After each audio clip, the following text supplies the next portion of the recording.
ST महामंडळाला messrs Indian oil corporation limited, messrs Hindustan petroleum corporation limited, messrs Nayara energy limited आणि Reliance industries ह्या 4 कंपन्यांकडनं डिझेलचा पुरवठा होत असतो आणि प्रामुख्यानं आम्हाला दररोज सरासरी 10,87,000 लिटर हे रोज लागत असतं, कारण 14,500च्या आसपास आमच्या ह्या डिझेलच्या गाड्या आज रस्त्यावर धावत आहेत आणि त्यामुळे हा पुरवठा कुठे थांबू नये, कारण बऱ्याच ठिकाणी पुरवठा कमी असल्या कारणामुळे काही गाड्या बंद पडल्याच्या निदर्शनास आल्यानंतर ही बैठक आयोजित केली होती, परंतु सर्वसामान्य प्रवाशांना सुविधा देण्यासाठी एसटी महामंडळ कटिबद्ध आहे आणि ह्या सगळ्या कंपन्यांना आम्ही सूचना केलेली आहे, त्याचबरोबर विनंतीही केलेली आहे। आम्हालाही कल्पना आहे की पूर्ण देशामध्ये डिझेल आणि पेट्रोलची परिस्थिती जो सप्लाय आहे तो कमी असल्या कारणानं काही ठिकाणी अडखळलेली आहे, परंतु एसटी महामंडळ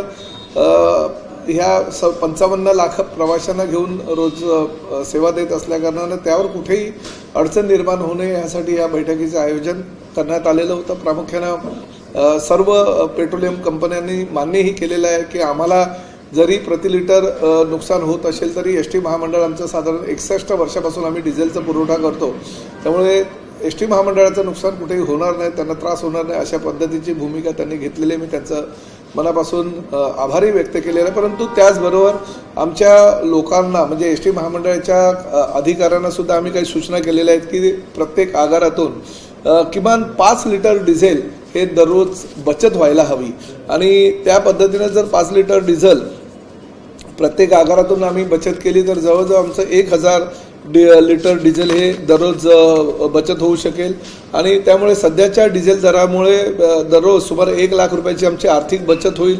यासाठी आगारनिहाय डिझेल बचतीची उद्दिष्टे तातडीने निश्चित करण्याच्या सूचना मी आमच्या अधिकाऱ्यांना दिलेल्या आहे। ज्या चालकांच्या चुकीच्या पद्धतीमुळे म्हणजे किलोमीटर प्रति लिटर 10 लिटर कमी जर लिटरचा नुकसान होत असेल तर त्या वाहन चालकांना आपण समुपदेशन करून योग्य प्रशिक्षण देण्याच्या सूचना मी केलेल्या आहेत। बसेसची दैनंदिन तांत्रिक तपासणी व दुरुस्ती योग्य प्रकारे केली तर डिझेल कमी प्रमाणामध्ये जळेल आणि त्यामुळे तिथेही आमची बचत होऊ शकेल। डिझेल बचतीमध्ये उल्लेखनीय कामगिरी करणाऱ्या चालकांचा सत्कार करण्यात यावा, तसेच त्यांना प्रोत्साहन भत्ता देण्याची योजना चालू करण्याची मी सूचना आमच्या एसटी महामंडळाच्या सर्व अधिकाऱ्यांना दिलेल्या आहेत आणि जे आगार डिझेल बचतीच्या निर्धारित उद्दिष्टांपेक्षा अधिक बचत करतील त्या आगारांना दरमहा विशेष बक्षीस देण्याच्या सूचना सुद्धा मी केलेल्या आहेत। त्यामुळे पंतप्रधान आदरणीय नरेंद्र मोदीजी, राज्याचे मुख्यमंत्री देवेंद्रजी आणि उपमुख्यमंत्री एकनाथ शिंदे आणि सुनेत्राताई पवार यांच्या माध्यमातून महायुती सरकारनं डिझेल बचतीचं आणि पेट्रोल बचतीचं जे उद्दिष्ट आपल्या राज्यामध्ये निर्माण केलेलं आहे तशा पद्धतीची योजना एसटी महामंडळाच्या माध्यमातून पूर्ण राज्यभर राबवण्याचा निर्णय एसटी महामंडळाचा अध्यक्ष या नात्याने मी घेतलेला आहे।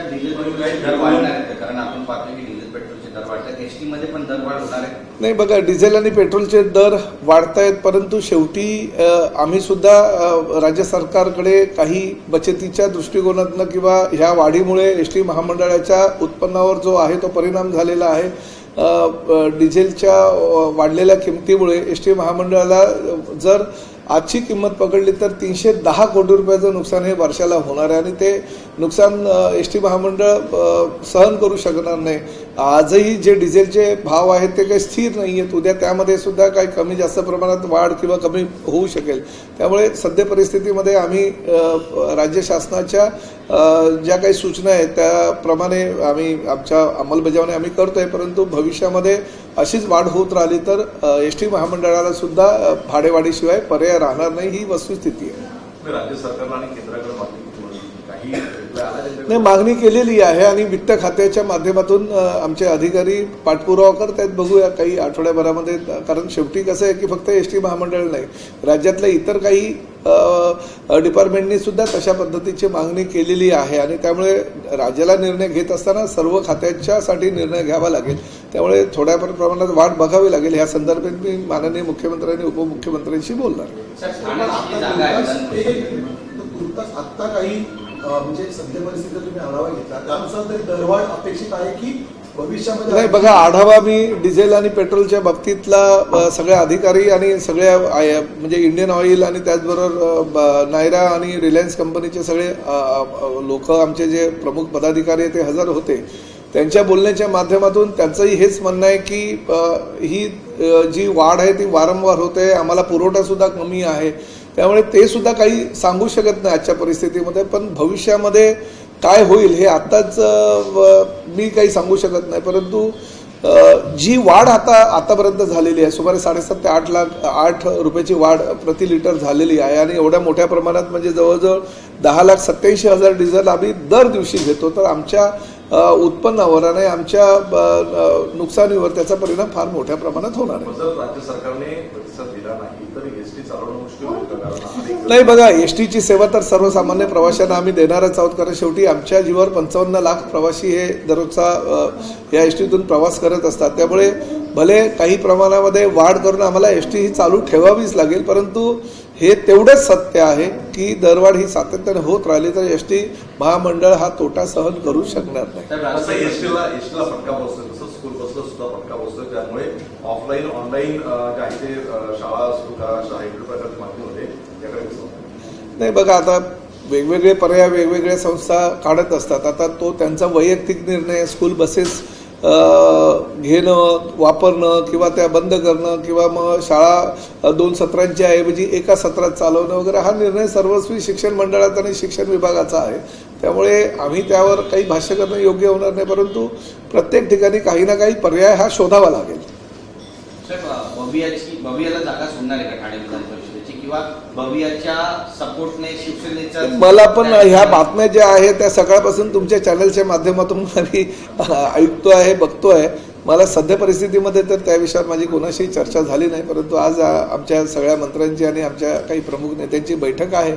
त्या बैठकीमध्ये आमचे मुख्य नेते एकनाथ शिंदे साहेब या संदर्भात आम्हाला काही मार्गदर्शन करतील याची खात्री आहे. बघा, राहुल गांधी देशाचे आणि प्रामुख्याने काँग्रेसचे नेते आहेत, विरोधी पक्ष नेते आहेत. ते काय मोदी साहेबांची स्तुती किंवा तारीफ ते करू शकणार नाही.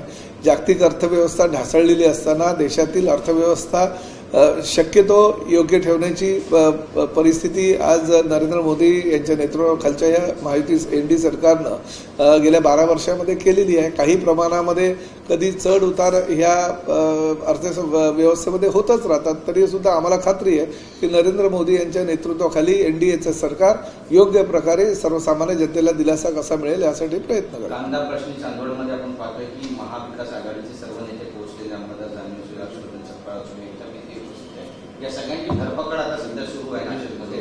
रस्ता अडवला होता, कांदा प्रश्न पेटला. बघा, विरोधी पक्षाचे नेते म्हणून ते आंदोलनं करतायत, ठिकठिकाणी मोर्चे काढतायत. 12.5 रुपये कांद्याला भाव दिलेला असताना तो भाव वाढवावा अशी त्यांची मागणी होती. तो भाव सुद्धा मुख्यमंत्र्यांनी वाढवलेला आहे. असं असताना सुद्धा आंदोलन करून शेतकऱ्यांच्या बाजूचे फक्त आम्हीच आहोत असा केविलवाणा प्रयत्न महाविकास आघाडीचे नेते मंडळी करतात. परंतु मुख्यमंत्री शेतकऱ्यांना कुठेही वाऱ्यावर सोडणार नाही. कांदे उत्पादक करणाऱ्या शेतकऱ्यांना जास्तीत जास्त कसा दिलासा मिळेल ह्यासाठी महायुती सरकार कटिबद्ध आहे. त्या माध्यमातून मुख्यमंत्री आणि दोन्ही उपमुख्यमंत्री अतिशय चांगल्या प्रकारे ह्या विषयावर आपली भूमिका मांडत आहेत. इलेक्ट्रिक व्हेकल विकत घेतली आहे आणि पंतप्रधान नाही बघा, मी गेल्या अनेक वर्षापासून पेट्रोल आणि डिझेलची गाडी घेत होतो. मध्यंतरीच्या काळामध्ये टेस्ला जेव्हा भारतामध्ये नवीनच आली ती टेस्लासुद्धा पर्यावरणपूरक गाडी घ्यावी म्हणून मी घेतली होती. आणि आज आता आदरणीय पंतप्रधान नरेंद्र मोदी यांनी आवाहन केलेलं आहे की इलेक्ट्रिक गाड्यांचा जास्तीत जास्त वापर करा. आणि मी परिवहन खात्याचा मंत्री आहे. पर्यावरणपूरक गाडी घेणं हे माझं कर्तव्य आहे. 2035मध्ये एस टी महामंडळाच्या सर्व गाड्या इलेक्ट्रिकच्या असतील अशी घोषणासुद्धा मी केलेली आहे. आणि त्या माध्यमातून आम्ही रेट्रोफिटिंगच्या माध्यमातून जुन्या गाड्या ह्या इलेक्ट्रिक गाड्यांमध्ये त्याचं रूपांतर करतोय. तर घेणाऱ्या नवीन गाड्या ज्या आहेत ते पूर्ण आम्ही इलेक्ट्रिक घेणार आहोत. आणि त्यामुळे माझ्यापासूनच पर्यावरणपूरक गाड्या घेण्याचा मी प्रयत्न केलेला. आजपर्यंत मी जी पेट्रोल गाडी वापरत होतो ती मी विकली आणि ती विकून मी नवीन EV गाडी घेतली आणि त्याच गाडीने मी आज मंत्रालयामध्ये आलो आणि भविष्यामध्ये तीच गाडी मी कायम ठेवणार आहे. बकरीच्या मुद्द्यावरती भाजपकडून असं म्हटलं जातं की जे काही अधिकारी आहेत या सगळ्यात वाहतूक असेल किंवा बकरीसाठी ज्या परवानगी आहेत यासाठी परिवहन खात्याचे जे जबाबदार अधिकारी असतील त्यांच्यावरती कारवाई केली जाणार. नाही बघा, मी स्वतः माझ्या जे परिवहनचे आयुक्त आहेत त्यांना दूरध्वनीवरून कल्पना दिली होती. काही पोलीस अधिकाऱ्यांचे मला फोन आले होते आणि त्या माध्यमातून आम्ही 22 तारखेलाच पूर्ण राज्यासाठी परिपत्रक काढलेलं आहे. ज्या ज्या ठिकाणी अवैध वाहतूक होत असतील, जनावरांची वाहतूक चुकीच्या पद्धतीने करत असतील, त्यांच्यावर कठोर कारवाई करण्याच्या सूचना आणि निर्देश मी दिलेले आहेत. त्या माध्यमातून काही ठिकाणी आमच्या अधिकाऱ्यांनी गो तस्करी करणारे काही लोक आहेत त्यांच्यावर सुद्धा कारवाई केलेली आहे. शेवटी गोमाता ही राज्यमाता आहे. एकनाथ शिंदे साहेब मुख्यमंत्री असताना त्यांनी गोमातेला राज्यमातेचा दर्जा दिलेला आहे आणि राज्यमातेचा दर्जा दिल्यानंतर सुद्धा काही लोक स्वतःच्या वैयक्तिक स्वार्थासाठी बकरी ईदच्या पार्श्वभूमीवर गोमातेची तस्करी करत असेल, गोमातेची हत्या करत असेल, अशा सगळ्या समाजकंटकांवर गुन्हे दाखल करण्याच्या सूचना मी माझ्या पोलीस अधिकारी तसेच परिवहन अधिकाऱ्यांना दिलेल्या आहेत आणि त्या माध्यमातून ठिकठिकाणी आम्ही जनावरांची ने-आण करणाऱ्या ह्या सगळ्या गाड्यांवर आम्ही बंदी घालतोय. त्या गाड्यांचे जे ड्रायव्हर असतील त्यांच्यावर गुन्हे दाखल करण्याची मोहीम पूर्ण राज्यभर आम्ही परिवहन खात्याच्या अधिकाऱ्यांच्या माध्यमातून राबवलेली. प्रश्न आहे जी कंपनीकडे देण्याचा निर्णय हायकोर्टाने दिला होता. तुर्तास जरी सुप्रीम कोर्टाने स्टे दिला असता तरी जवळपास 2,800 कोटी रुपये कुठेतरी ठाणे महापालिका आणि शासनाला देण्याचा भूर्दंड TDRच्या स्वरूपामध्ये बसणार आहे. शासन गंभीर नाही आहे काय? नाही, शासन फार गंभीर आहे. ती जमीन जी होती त्या जमिनीवर वन खात्याच्या नावाचा सातबाऱ्यावर कुठेतरी नोंद होती आणि तरीसुद्धा कोठारे नावाचा जो मूळ मालक आहे त्यांनी हायकोर्टामध्ये अनेक वर्षापासून ती केस प्रलंबित होती. त्या केसचा निकाल त्यांच्या बाजूने लागला, परंतु शेवटी महसूल खातं आणि ठाणे महानगरपालिका यांच्या त्या गोष्टी लक्षात आला. TDR देण्याचं मागणीसुद्धा त्या जमीन मालकानं ठाणे महापालिकेकडे केली होती, परंतु तो TDR दिला गेला नव्हता. परंतु राज्याच्या महसूल खात्यानं सुप्रीम कोर्टाकडे याबाबतची मागणी केलेली आहे की हायकोर्टानं दिलेल्या आदेशाला स्थगिती द्यावी आणि निश्चितपणे ती जमीन परत एकदा वन खात्याच्या आणि महसूल खात्याच्या नावे जमा होईल. धन्यवाद.